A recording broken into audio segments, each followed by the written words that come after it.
Hello friends, welcome back to my channel. ഇന്ന് നമ്മൾ ഉണ്ടാക്കാൻ പോകുന്നത് ഒരു അടിപൊളി ഇറച്ചി ചോറാണ് കേട്ടോ. അപ്പോൾ നമുക്ക് നോക്കാം. അപ്പോൾ അതിലേക്ക് ആവശ്യമായിട്ടുള്ള ഇൻഗ്രീഡിയൻസ്: ഒരു 500 ഗ്രാം അളവിൽ ചിക്കൻ എടുത്തിട്ടുണ്ട്, പിന്നെ ഒരു 2 മീഡിയം വലിപ്പമുള്ള തക്കാളി, പിന്നെ ഒരു 2 മീഡിയം വലിപ്പമുള്ള സവാള, പിന്നെ കുറച്ച് കറിവേപ്പില, കുറച്ചധികം മല്ലിച്ചപ്പ്, പിന്നെ ഇഞ്ചി വെളുത്തുള്ളി പച്ചമുളക് പേസ്റ്റ് ആക്കിയതാണ് കേട്ടോ. അപ്പോൾ നമുക്ക് കുക്കർ വെച്ച് കൊടുക്കാം. നമ്മൾ കുക്കറിൽ തന്നെ കേട്ടോ മൊത്തം ആക്കുന്നത്. ഇനി നമുക്ക് അതിലേക്ക് ആവശ്യമായിട്ടുള്ള വെളിച്ചെണ്ണ വെച്ച് കൊടുക്കാം. ഒരു 3 ടേബിൾ സ്പൂൺ വെളിച്ചെണ്ണ മതി കേട്ടോ. പിന്നെ ഉള്ളി ഇട്ട് കൊടുക്കാം. നമ്മൾ അരിഞ്ഞ് വെച്ചിരിക്കുന്ന ഉള്ളി ഇട്ട് കൊടുക്കാം.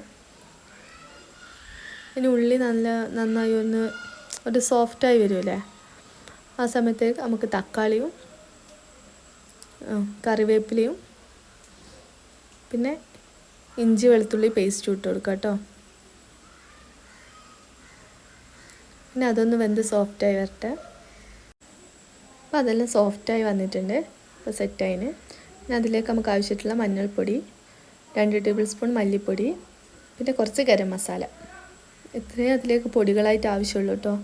ലാസ്റ്റ് കുറച്ച് കുരുമുളകും.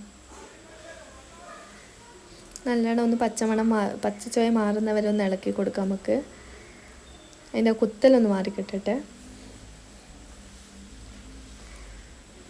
ഇനി നമുക്ക് എടുത്ത് വെച്ച ചിക്കൻ ഇട്ട് കൊടുക്കുക. ചിക്കൻ ഒന്ന് ഒരു വൈറ്റിഷ് കളറാകുന്നത് വരെ നമുക്കൊന്ന് ഇളക്കി കൊടുക്കാം കേട്ടോ. നമുക്ക് കുറച്ച് വെള്ളം ഒഴിച്ച് കൊടുക്കാം. വെള്ളം ഒഴിച്ചിട്ട് നല്ലതുപോലെ ഒന്ന് ഇളക്കി കൊടുക്കാം.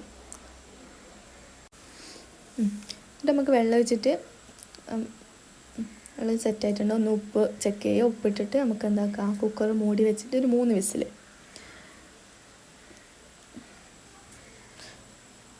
കുക്കർ അനുസരിച്ചിരിക്കും വിസിൽ എത്ര വേണമെന്നുള്ളത്. അപ്പോൾ 3 വിസിൽ, എൻ്റെ കുക്കറിൽ 3 വിസിൽ. പിന്നെ പൊതിർത്തി വെച്ച അരിയുണ്ട്. ഒരു 10 മിനിറ്റ് മുന്നേ കഴുകി വെള്ളത്തിലിട്ട് വെച്ച അരി കേട്ടോ.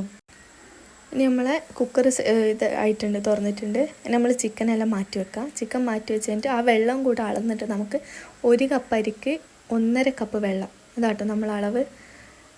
അതും കൂടെ അളന്നിട്ട് അതൊരു കപ്പ് ഉണ്ടെങ്കിൽ പിന്നെ 1/2 കപ്പ് വെള്ളം ഒഴിച്ചാൽ മതി. അപ്പോൾ അങ്ങനെ ഇതാക്കിയിട്ട് നമ്മൾ അതിൽ അരി ഇട്ട് കൊടുത്തിട്ടുണ്ട്. പിന്നെ ലാസ്റ്റ് ആ അളവ് ശരിയാവാൻ വേണ്ടിയിട്ടോ ചിക്കൻ മാറ്റി വെക്കുന്നത്. ലാസ്റ്റ് ചിക്കനും ഇട്ട് മല്ലിച്ചപ്പും ഇട്ടിട്ട് നല്ലോണം ഒന്ന് മിക്സ് ആക്കിയിട്ട് ഉപ്പ് നമുക്കൊന്ന് ചെക്ക് ചെയ്യാം. ആവശ്യത്തിനുള്ള ഉപ്പ് ഇട്ടിട്ട് കുക്കർ മൂടി വെച്ചിട്ട് ഒരൊറ്റ വിസിൽ മതി കേട്ടോ. ഒരു വിസിൽ വന്നു കഴിഞ്ഞിട്ടുണ്ട്. ഇപ്പോൾ മൂടി തുറക്കാം.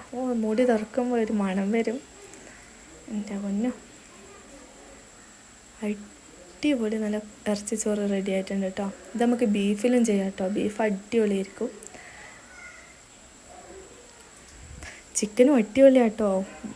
ചിക്കൻ മോശമാണെന്നല്ല, പക്ഷേ ബീഫ് കുറച്ചുകൂടി ബെറ്റർ ആയിരിക്കും. അപ്പോൾ എല്ലാവരും തീർച്ചയായും ഉണ്ടാക്കി നോക്കുക. എല്ലാവരും ഒന്ന് സബ്സ്ക്രൈബ് ചെയ്തിട്ട് പോവാം കേട്ടോ.